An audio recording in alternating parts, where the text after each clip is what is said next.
Good morning, everyone.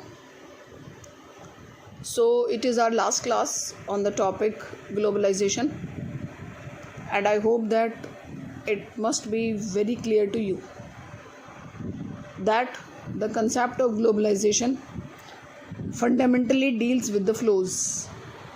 I think it is clear. These flows could be various kinds like goods, services, capital, people, commodities, and ideas. And this globalization is a worldwide interconnectedness. It is a multidimensional concept because it has political, economic, and cultural manifestation. The impact of globalization is uneven. It affects some societies more than others, and some parts and some societies more than less. When we reach to the topic of causes of globalization, कि ये आया कहाँ से है, so it is a true fact that it is not a new phenomena. It was in the history as well. But this interconnected world, the people in different parts of the world to recognize this interconnectedness with rest of the world because of the technological development. आज दुनिया के साथ जो हमारा जुड़ाव है वो किस चीज़ को लेकर है, किस वजह से है? So basically because of technology. Then we reach to the consequences of globalization. While discussing the consequences of globalization, अगर हम वैश्वीकरण के प्रभावों की बात करते हैं तो it has basically three dimensional. तीन तरह से इसने हमें इफेक्ट किया है. वो क्या है? फर्स्ट इज पॉलिटिकल कॉन्सिक्वेंसेस, यानी राजनीतिक प्रभाव. फर्स्ट ऑफ ऑल जो इसका पॉलिटिकल इफेक्ट हम पर आया वो आया, it result in halogen of state capacity. so many people think that just because of globalization, interdependence, intertrade, state capacity is decreasing day by day. यानी जो गवर्नमेंट्स हैं वो धीरे धीरे क्या होती जा रही हैं, लेस पावरफुल होती जा रही हैं, और जो इंटरनेशनल एजेंसीज हैं they are becoming more powerful in the country. और दूसरी बड़ी बात क्या है कि जो ओल्ड कंसेप्ट था स्टेट का, वेलफेयर स्टेट वाला, it is going way to more minimalist state. यानी आज जो सरकारें हैं वो एक वेलफेयर गवर्नमेंट्स ना होकर अपने कामों को कम करती जा रही है. It is also been considered the effects of globalisation. जैसे कि मान लो फॉर एग्जांपल आप इलेक्ट्रिसिटी की बात करें तो in Delhi there was DESU, जो इलेक्ट्रिक बोर्ड था और सब्सिडी मिलती थी, बिजली के बिल कम आते थे. Now it is all privatised. अगर आपको 10th का चैप्टर याद हो, बोल्वियाज वाटर वॉर, तो बोल्वियन वाटर वॉर में क्या हुआ था? Basically water became privatised and the rate of water was increased so fast that people were on the street for against of these multinational companies, and even the government was not able to control those strikes. But there are so many thinkers, those who think that state continue to discharge its essential function. यानी कितना भी globalisation हो जाए, कितना भी multi dimensional हो जाए, लेकिन लॉ एंड ऑर्डर और national security should always remain the concern of the state. But it has some positive impact also. क्या राजनीतिक अच्छे प्रभाव पड़े? This globalization has received a boost in the state capacity. Why? Because of enhanced technologies. कि आज क्या है, अच्छी तकनीक है जिसके वजह से जो स्टेट है उसकी कैपेसिटी बढ़ गई है काम करने की. Now we'll reach to the another topic, and this is economic consequences, वैश्वीकरण के आर्थिक प्रभाव। अगर हम आर्थिक प्रभावों की बात करते हैं तो सबसे बड़ी बात of course there is a greater trade in commodities across the globe. पूरे विश्व में आज व्यापार बढ़ चुका है।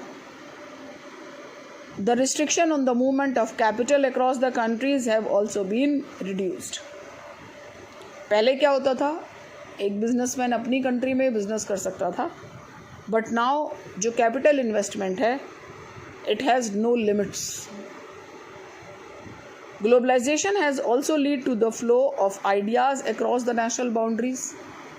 Nowadays all of you are very much aware about your rights, your liberty, and that is because of the ideas of liberty are in the air because of globalization.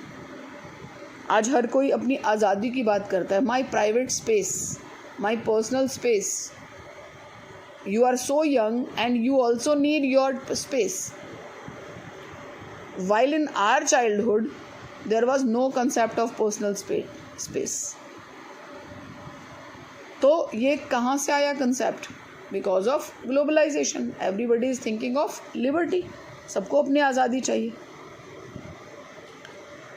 But this economic globalisation has created an intense division of opinion all over the world because state withdrawal caused by the process of economic globalization, it forced the economic ruin for the weaker countries, especially for the poor within them.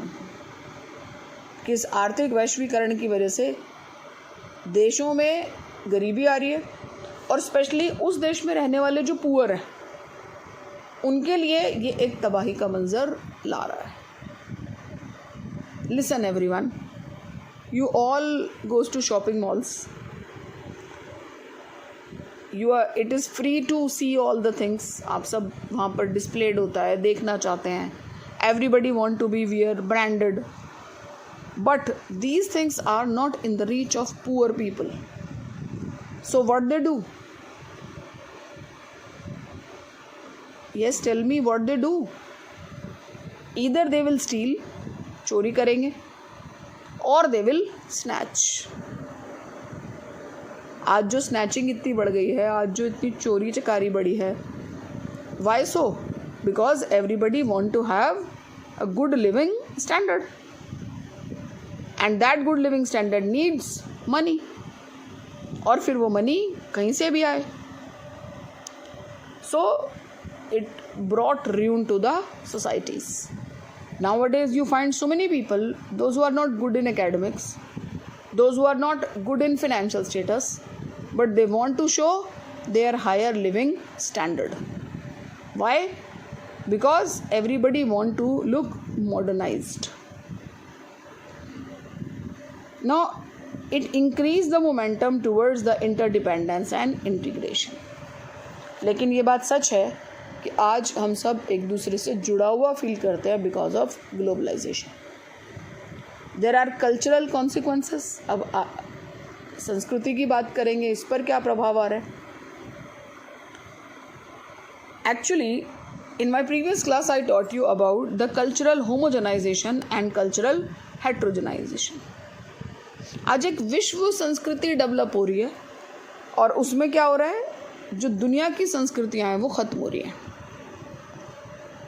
एक new trend develop हो रहा है जिसमें, and that trend is of course ripped jeans. That trend is V-shaped sleepers. That trend means a different hairstyle, जो समझ ही नहीं आता कि बाल कटे हैं या छोटे हैं। So that is the cultural impact of globalization. It lead to the rise of uniform culture, और जिसे क्या कहा गया, cultural homogenization. Global culture is the imposition of Western culture on rest of the world. कुछ भी करके क्या किया जा रहा है, दुनिया के सभी कल्चर्स को ख़त्म किया जा रहा है, सभी संस्कृतियों को ख़त्म किया जा रहा है, और क्या चीज़ इम्पोज हो रही है? Western culture. Cultural homogenization as well as cultural heterogenization. Heterogenization means the mixture of culture. हाँ, कुछ नई संस्कृति डेवलप हो रही है. In my previous class I have given you example of wearing blue jean with khadi kurta. तो ये क्या हो रहा है? It is the impact of cultural heterogenization. Now the question raises, India and globalization. कि इस ग्लोबलाइजेशन के दौर में इंडिया का क्या स्टेटस है? Of course after independence there were some people, some critics, they made certain arenas such as they want कि India shouldn't be the part of globalization. हमें खुद अपने आप को इंडिपेंडेंट बनाना चाहिए in the health care, housing etcetera, primary education. लेकिन India was able to maintain big industries but was not able to work on the ground level. बहुत सारी चीज़ छूट ही गई, जैसे हेल्थ केयर पर, हाउसिंग पर, प्राइमरी एजुकेशन पर ज़्यादा ध्यान ही नहीं दिया गया. So in 91 India have decided that it will work with the other world. Now our main topic is resistant to globalization. क्या आज के इस दौर में where the world is a global village, क्या हम इस globalization को resist कर सकते हैं? resist करना मतलब क्या हम इससे बच सकते हैं? क्या कुछ ऐसा है जो हमें इसके बढ़ते हुए इम्पैक्ट से बचा सकता है? तो of course there are certain things which we are going to discuss. Dear students, this globalisation got criticism all over the globe.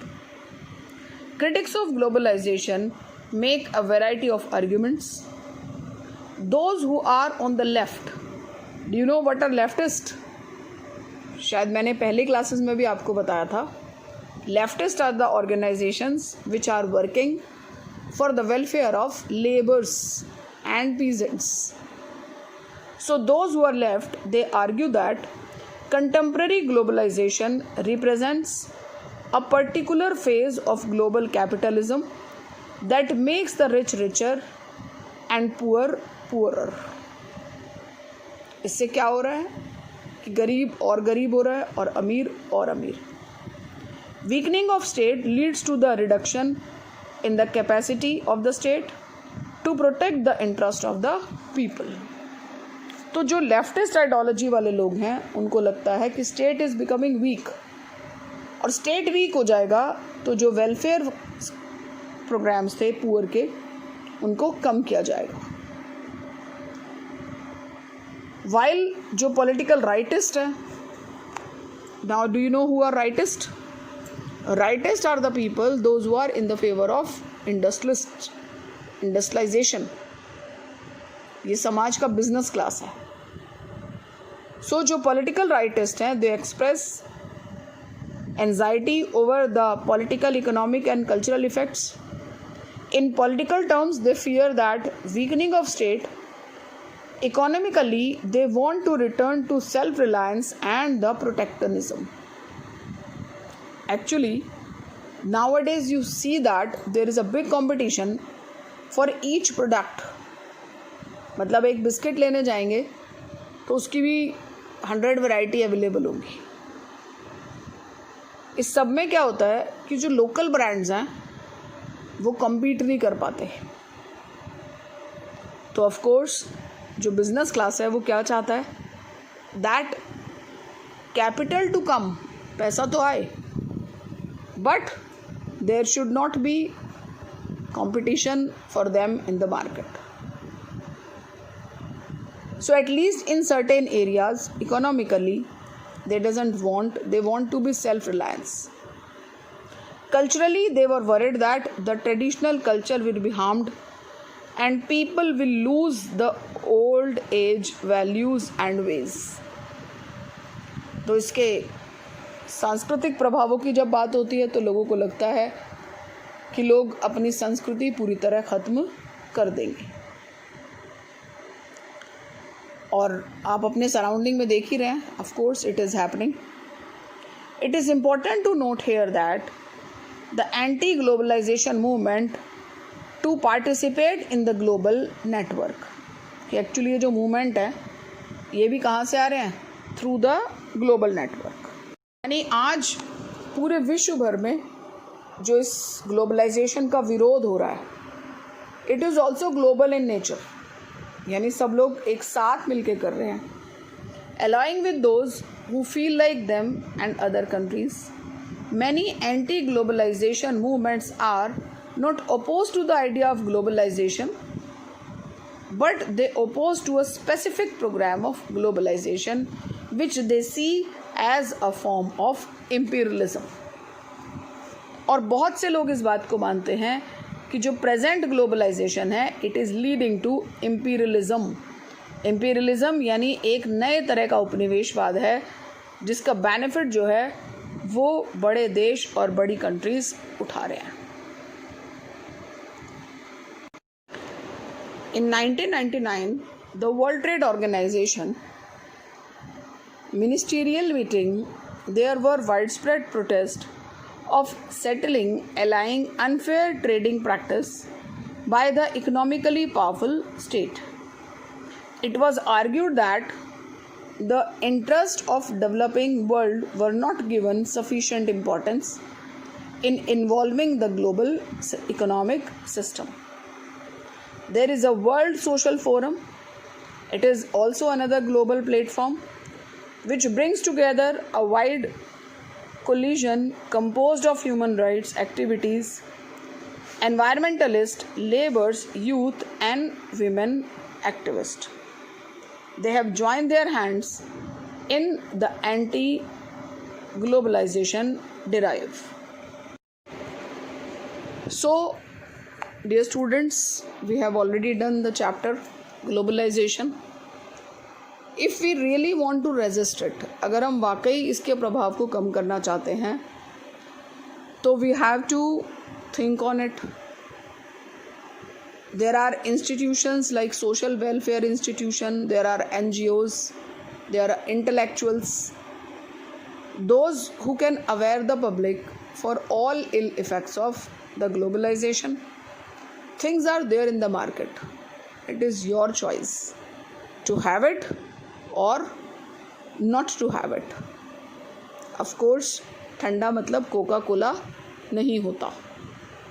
So you have to think on it and you have to be careful of the negative impact of globalization.